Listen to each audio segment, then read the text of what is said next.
If you don't know the story for Once Upon a Time in Hollywood, it's about Sharon Tate and her cult of people going to the Manson family's house and killing every.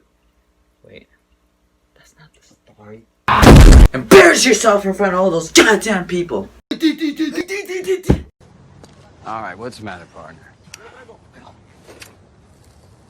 It's official, old buddy. Well, has been. Sorry about the intro. I thought it would be funny. Was it?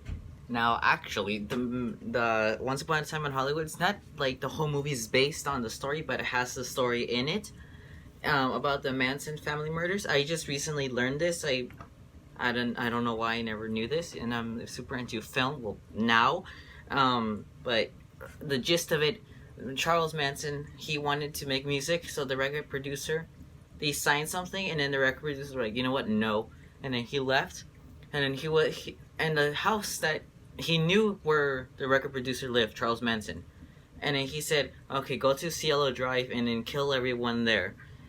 But he didn't know he moved, and Sharon Tate and her new husband moved into the house. So Sharon Tate was 8 months pregnant, and her friends were there like celebrating, but her husband wasn't there. He was off to another country filming a movie.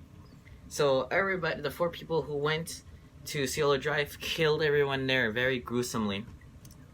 Very horrifying story. Now to Once Upon a Time in Hollywood. I want this to be you guys have a lot of time to see it. Okay, so at the end, they got their at the end, instead of going to Sharon Tate's house, they went to not Charles. They went to Leonardo DiCaprio's house. What's Rick Dalton? Rick Dalton's house, because because earlier he went to their hippie car, as he says it. I think it's no. I don't know. And he was like, "Get out of here, you hippies!"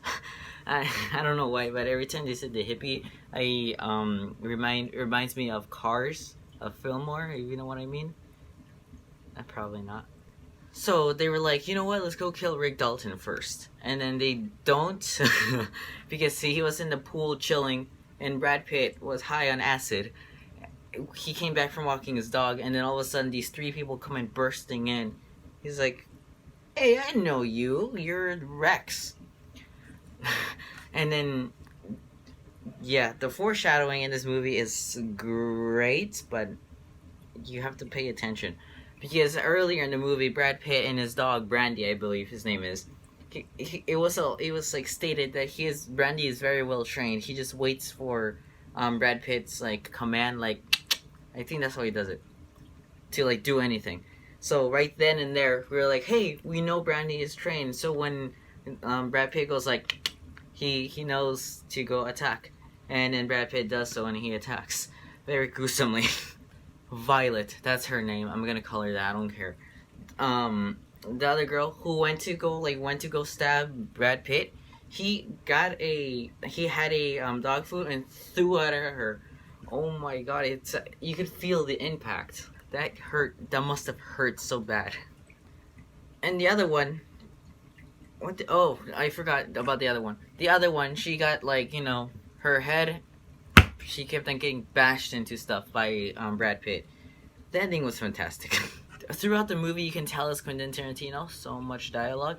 I do enjoy this more than Inglourious Basterds, because this one I actually it gave me what my expectations were. Inglourious Basterds, my expectations were just to be about the group, but no, it was half of the movie about the cinema girl, which I'm like, not really a big fan of, but yeah, so I enjoy this more than Glorious Bastards. But Django Unchained and Reservoir Dogs stay their place. I find those more enjoyable than Once Upon a Time in Hollywood, but it's actually really good. It's actually not great, but it's actually good. So the subplot of not the subplot, the plot of Rick Dalton and his Western movie, kind of boring. I didn't like it. That's like a part I would skip past. Like when he's talking to the girl, I mean that scene was okay to me, but actually yeah, that scene can stay. My problem is when they were actually we were watching the show, we were actually seeing the edits and everything. I found that kind of boring. I don't know. It's like, come on, pick it up. But they never did. I do not mind that this movie has no plot, as long as as long as it's entertaining, it's fine by me. But it has to have some kind of plot, especially with my only problem is with Rick Dalton and that Western stuff. I didn't really enjoy that, but overall, I did find this movie very enjoyable.